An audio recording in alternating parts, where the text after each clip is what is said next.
ஓம் ஸ்ரீ குருபியோ நமக.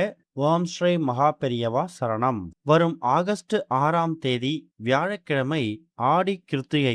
இப்ப நாம சொல்லக்கூடிய இந்த பொருட்களை ஒன்றாக சேர்த்து உங்க வீட்டோட பீரோ மேல வைக்கிறது மூலயமா கோடி கடனும் தீரும், பணவரவு அதிகமாகும், எல்லா செல்வங்களும் தேடி வரும். அது என்ன வழிபாட்டு முறைன்னு பார்க்கறதுக்கு முன்னாடி நம்மளோட வீடியோஸை இப்போதான் நீங்க ஃபர்ஸ்ட் டைம் பார்க்குறீங்கன்னா மறக்காம சப்ஸ்கிரைப் பண்ணிக்கோங்க. தொடர்ந்து இது மாதிரி அப்டேட் தெரிஞ்சுக்கிறதுக்கு பக்கத்துல நோட்டிஃபிகேஷன் பெல்லை கிளிக் பண்ணி ஆல் அப்படிங்கிறத செலக்ட் பண்ணிக்கோங்க. இப்போ என்னென்ன பொருட்களை எப்படி தயார் செய்ய போறோம் அப்படிங்கிறத பத்தி தெளிவா தெரிஞ்சுக்கலாம். கிருத்திகை விரதம் அப்படிங்கிறது விசேஷம்தான். முருகப்பெருமான் நினைத்து இருக்கக்கூடிய இந்த விரதம் ஆடி மாதத்துல வரக்கூடிய ஆடி கிருத்திகையா வர்றது கூடுதல் சிறப்பு. சரியான வேலை உத்தியோகம் அமையாதவங்க, திருமண வரன் கைகூடி வராதவங்க, குழந்தை பாக்கியம் இல்லாத தம்பதிகள், இது மாதிரி ஒருத்தவங்க அவங்களோட வேண்டுதலுக்கு ஏத்த மாதிரி இந்த கிருத்திகை விரதத்தை இருப்பாங்க. அதுலயும் ஆடி கிருத்திகை அன்னைக்கு விரதம் இருந்து முருகப்பெருமானை மனமுருகி வழிபாடு செய்யும் போது எந்த விதமான வினைகளா இருந்தாலும் அது தீரும். குறிப்பா முருகப்பெருமானை வளர்த்த 6 கார்த்திகை பெண்களுக்காக நீங்க பிரத்யேகமா பூஜை பண்ணும்போது கண்டிப்பா அந்த 6 கார்த்திகை பெண்களோட ஆசீர்வாதம் உங்களுக்கு பரிபூர்ணமா கிடைக்கிறது மட்டும் இல்லாம என்ன கேட்குறீங்களோ அது அப்படியே உங்க கைக்கு வந்து சேரும். இந்த வருஷம் ஆடி கிருத்திகை என்னைக்கு அப்படிங்கிறதுலயே நிறைய பேருக்கு குழப்பம் இருக்கு. பொதுவா கிருத்திகை விரதம் மற்ற மாதங்கள்ல அதிகாலை ஆரம்பித்து மறுநாள் அதிகாலை முடியும். ஆனா இந்த வருஷம் எப்படி வந்திருக்குன்னா, ஆகஸ்ட் 6ஆம் தேதி வியாழக்கிழமை சாயந்தரம் 6:20க்கு ஆரம்பித்து ஆகஸ்ட் 7ஆம் தேதி வெள்ளிக்கிழமை சாயந்தரம் 4 மணி 50 நிமிஷம் வரைக்கும் இருக்கு. இப்ப வியாழக்கிழமை கிருத்திகையா வெள்ளிக்கிழமை கிருத்திகையா அப்படிங்கிறதே நிறைய பேருக்கு சந்தேகமா இருக்கு. ரொம்ப எளிமையா சொல்லணும்னா, உங்க ஊர் வழக்கப்படி உங்க வீடு பக்கத்துல கோவில்ல வியாழக்கிழமை கிருத்திகை விரதத்துக்கான பூஜைகள் நடந்தா நீங்க அன்னைக்கே கடைபிடிக்கலாம். இல்ல கிருத்திகை விரதம் வெள்ளிக்கிழமை தான் சொச்சத்துல வருது, சூரிய உதயத்தை கணக்கு பண்ணி நீங்க வழிபாடு செய்வீங்க அப்படின்னா நீங்க வெள்ளிக்கிழமை எடுத்துக்கலாம், தப்பு கிடையாது. சொல்ல போனா வியாழக்கிழமை காலையில இருந்து மாலை வரைக்கும் பரணி இருக்கு. பரணியோட சேர்த்து நீங்க கிருத்திகை விரதத்தையும் வெள்ளிக்கிழமை மாலை வரைக்கும் கூட நீங்க செய்யலாம், தப்பு இல்ல. திருத்தணி, திருப்பரங்குன்றம் மாதிரியான முருகனோட அறுபடை வீடுகள்ல வியாழக்கிழமை ஆகஸ்ட் 6ஆம் தேதி தான் கிருத்திகை விரதத்துக்கான வழிபாடு செய்வாங்க. முருகப்பெருமானோட திருவுருவ சிலைக்கு அபிஷேகங்கள் நடக்கும். அதுல போய் கலந்துக்கோங்க. கண்குளிர பார்க்கறதே கோடி புண்ணியம். அந்த அபிஷேகத்துக்கு தேவையான பொருட்களை உங்க கையால வாங்கி கொடுக்கறது கூடுதல் சிறப்பு. இப்படி ஆடி கிருத்திகைக்குரிய விரதங்களை, விசேஷங்களை, அதோட மகிமைகள் நம்ம சொல்லிக்கிட்டே போகலாம். ஒருவேளை மாலை நேரத்துல வியாழக்கிழமை நீங்க பூஜை பண்றீங்க, அந்த நேரத்துல பெருசா நைவேத்தியங்கள் செய்ய முடியல, கோவிலுக்கு போக முடியல அப்படின்னாலும் உங்களுக்கு மறுநாள் வெள்ளிக்கிழமையும் கிருத்திகை இருக்கு.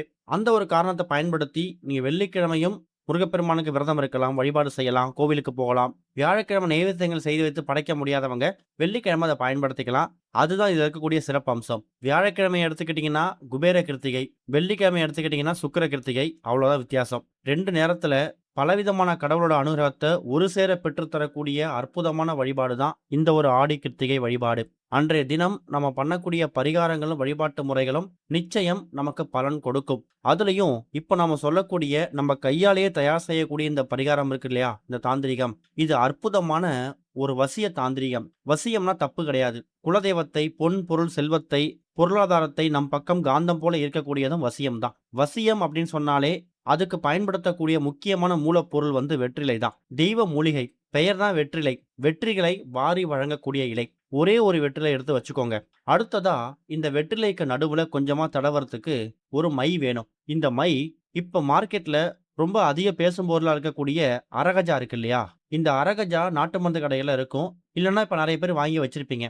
இந்த ஒரு அரகஜாவை வெற்றிலையோட மையப்பகுதியில இப்படி வட்ட வடிவ தடவணும். அப்படி ஒருவேளை உங்ககிட்ட அரகஜா இல்லைன்னா அதை பத்தி கவலைப்படாம நீங்க வீட்டுல தினமும் கண்ணுக்கு பயன்படுத்துவீங்களா கண்மை, அந்த கருப்பு மையமும் பயன்படுத்திக்கலாம். அரகஜா இருக்குங்கிறவங்க அரகஜாவை பயன்படுத்திக்கோங்க. வெற்றிலை நடுவே அரகஜாவை தடவுவது மூலயமா கடன் பிரச்சனை தீரக்கூடிய, அதே மாதிரி பணத்தை ஈர்க்கக்கூடிய லட்சுமி கடாட்சம் ஏற்படுமா. வீண் விரயங்கள் நின்று முடங்கிய பணவரவு சீராகும். தொட்ட காரியங்கள் வெற்றி கிடைக்கும். ஜனவசியம், அதிகாரவசியம் ஏற்படும்.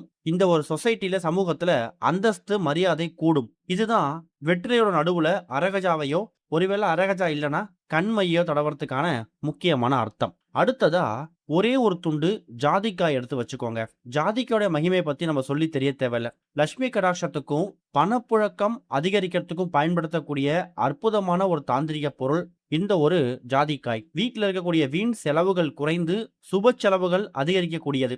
அடுத்ததா சுக்கிரன் அப்புறம் புதன் கிரகதோஷ நிவர்த்தி. இது மூலயமா தொழில வியாபாரத்துல நல்ல லாபம் கிடைக்கும். புத்தி கூர்மையும் வாக்கு வன்மையும் கூடும். எதிர்மறை அப்புறம் கண்திருஷ்டி நீங்கும். காரியத்தடை அகலும். இதுதான் ஜாதிக்காய்க்கு இருக்கக்கூடிய சக்தி. அடுத்ததா ஒரே ஒரு துண்டு பட்டை. இதுவும் சமையலுக்கு பயன்படுத்தக்கூடியதுதான். இது மாத பிறப்புக்கான பண ஈர்ப்பு பரிகாரம். ஒரு மாதமும் சம்பளம் வாங்கின உடனே அதோட ஒரு பட்டையை சேர்த்து வைக்கும்போது நம்ம பணம் வீட்டுக்குள்ளே தங்கிடுமாம். எதிர்பாராத பண வரவு அப்புறம் அதிர்ஷ்ட வாய்ப்புகள் உங்கள் கதவை தட்டும். அடுத்ததா வியாபாரம் பணப்புழக்கம் அதிகரிப்பதற்காகவும் இந்த பட்டையை பயன்படுத்தலாம். காரிய வெற்றி பணத்தை ஈர்க்கக்கூடிய அற்புதமான ஒரு தாந்திரிக பொருள் இந்த பட்டை. வீட்டில் இருக்கக்கூடிய எதிர்மறை ஆற்றல்கள் நீங்குவதற்காகவும் பயன்படும். அடுத்தது ஒரே ஒரு துண்டு கிராம்பு. தன வரவு அதிகரிப்பதற்காகவும் கடன் பிரச்சனை தீரவும் பயன்படுத்தக்கூடிய பொருள். வீட்டில் வீண் செலவுகள் குறைந்து முடங்கி கிடந்த பணம் திரும்ப உங்க கைக்கே வந்து சேரும். கடன் சுமைகள் படிப்படியா குறையும். கடும் கண்திருஷ்டி பொறாமை குணங்களால் ஏற்படக்கூடிய பாதிப்புகள் வீட்டிலிருந்து அகலும். காரிய வெற்றி அப்புறம் நேர்காணல் தடைகள். இன்டர்வியூக்கு போகும்போது வேலை சரியா கிடைக்க மாட்டுதுல, அதுக்கான விஷயங்கள் நடப்பதற்கு இதை பயன்படுத்தலாம். கடைசியா ஏலக்காய். ஏலக்காய் சுக்கிர தோஷ நிவர்த்தி, வசீகர சக்தி பெற்ற ஒரு பொருள். அது கூட திடீர் பணவரவுக்காகவும் இதை பயன்படுத்துவாங்க. வேலை வாய்ப்பு உத்தியோக உயர்வுக்கு அற்புதமான தாந்திரிக பொருள் இந்த ஏலக்காய். கணவன் மனைவிக்கிடையே இருக்கக்கூடிய அன்பு ஒற்றுமை அதிகரிப்பதற்காகவும் பயன்படுத்தலாம். குழந்தைங்க படிப்புல கவனம் செலுத்தணும் அப்படிங்கிறதுக்காகவும் பயன்படுத்தலாம். இப்படி நாம இதை பயன்படுத்தி இருக்கக்கூடிய ஒரு பொருளுக்கும் என்ன மாதிரி மகிமைகள் இருக்கு அப்படின்னு நம்ம சொல்லியிருக்கோம். இப்ப ஒரு வெற்றிலை எடுத்து அந்த வெற்றிலைக்கு நடுவுல வட்ட வடிவில அரகஜாவையோ இல்ல கண்மையோ ரவுண்டா வச்சுக்கணும். அதுக்கப்புறமா ஒரு துண்டு ஜாதிக்காய், ஒரு துண்டு பட்டை, கிராம்பு, ஏலக்காய், இந்த எல்லா பொருட்களையும் அது மேல வைத்து உங்க வீட்டோட பூஜை அறையில முருகப்பெருமான் பாதத்துல கொண்டு போய் வைக்கணும். முடிஞ்சா அந்த வெற்றிலைக்கு நடுவுல அரகஜா மூலியமாவோ இல்ல கண்மை மூலியமாவோ அந்த வட்டம் போடுறீங்களா, கருப்பு வட்டம், அப்ப ஓம் சரவண பவ அப்படின்னு சொல்லிக்கிட்டே அந்த வட்டத்தை வரையலாம். அதுக்கப்புறமா இந்த எல்லா பொருட்களையும் ஒன்றாக சேர்த்து அந்த வெற்றிலை மீது வச்சுட்டு முழுமுதற் கடவுளாக இருக்கக்கூடிய விநாயகர்ல ஆரம்பிச்சு எல்லா கடவுளையும் மனசார பிரார்த்தனை பண்ணிக்கோங்க. பொருளாதார பிரச்சனை, கடன் பிரச்சனை, இப்ப நம்ம இருக்கக்கூடிய கண் திருஷ்டி, போட்டி, பொறாமை, இந்த பொருட்களுக்கு என்ன மகிமை இருக்குன்னு சொன்னோமோ அது எல்லாத்தையும் மனசார பிரார்த்தனை பண்ணிக்கோங்க. அதுக்கப்புறமா வெற்றிலையோட சேர்த்து இந்த எல்லா பொருட்களையும் ஒன்றாக வைத்து ஒரு பொட்டலமாக மடிக்கணும். மடிச்சு ஒரு நூல் வச்சு கட்டிடுங்க. அந்த அளவுக்கு ஏத்த மாதிரி வெற்றிலைய கொஞ்சம் பெரிய வெற்றிலையா பார்த்து எடுக்கிறது சிறப்பு. எடுத்துட்டு ஒரு சிறிய கவர்ல இல்ல ஒரு ஒயிட் கலர் பேப்பர்ல வச்சு மடிச்சு இதை உங்க வீட்டோட பீரோ மேல வைக்கணும். இந்த பரிகாரத்தை ஆகஸ்ட் 6ஆம் தேதி வியாழக்கிழமை சாயந்தரம் 6:30 மணிக்கு கிருத்திகை நட்சத்திரம் பிறந்ததுக்கு பிறகு பண்ணலாம். அப்படி ஒருவேளை வியாழக்கிழமை பண்றதுக்கு நேரம் ஒத்துழைக்கல அப்படிங்கிறவங்க வெள்ளிக்கிழமை காலையிலையும் பண்ணலாம். ஆனா வெள்ளிக்கிழமை பண்ற மாதிரி இருந்தா மாலை 4:30 மணிக்குள்ள பண்ணிடுங்க. ஏன்னா அதுக்கு மேல கிருத்திகை முடிஞ்சிடும். வாரத்துக்கு ஒரு முறை மட்டும் அந்த பழைய வெற்றிலையை மட்டும் எடுத்து மாத்திக்கிட்டே வரணும். மீதம் இருக்கக்கூடிய பொருட்கள் அப்படியே இருக்கட்டும். அந்த வெற்றிலையை மட்டும் அரகஜாவையோ மையவோ தடவி தடவி வாரத்துக்கு ஒரு முறை, குறைஞ்சது 2 வாரத்துக்கு ஒரு முறையாவது மாத்திக்கிட்டே வாங்க. இது உங்க வீட்டோட பீரோ மேல வைக்கும்போது உங்க வீட்டுக்குள்ள முடங்கி கிடக்கக்கூடிய அந்த பணவரவு தடையை நீக்கும். பணம் தானாக உங்களை தேடி வரும். உழைப்புக்கேற்ற ஊதியம் கிடைக்கும். ஊதிய உயர்வு தேடி வரும். இந்த ஒரு ஆடி கிருத்திகை அன்னைக்கு முருகனுக்கு உகந்த வெற்றிலை வைத்து இந்த பரிகாரத்தை பண்ணுங்க. நிச்சயம் வெற்றி கிடைக்கும். ஓம் ஸ்ரீ குருபியோ நமக. ஓம் ஸ்ரீ மகா பெரியவா சரணம்.